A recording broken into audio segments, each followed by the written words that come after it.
الفرق يعني اللي كانوا بمجموعتنا من أقوى الفرق، هذا بدون شك ويعرف الجميع.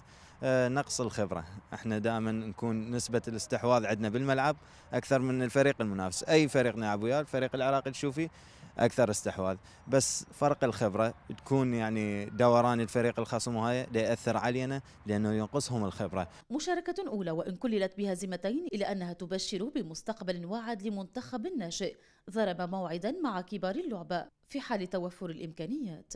لعبنا زين، قدمنا اللي علينا، بس ما حالفنا الحظ وهارت لك المنتخب العراقي، وإن شاء الله حظ أوفر، بس يراد دعم.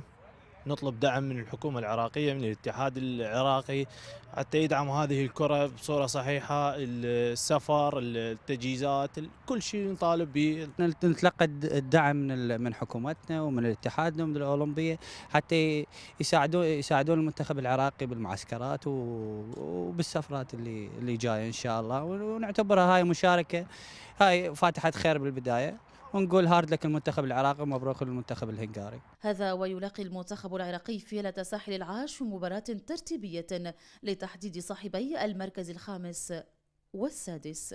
رغم الهزيمتين المتتاليتين إلى أن المنتخب العراقي قد اكتسب خبرة من خلال احتكاكه بمنتخبات عالمية، ما قد يدعم حظوظه في بطولة العالم التي ستقام في تونس نهاية هذا العام. انتصار شلي، العراقية الرياضية، تونس.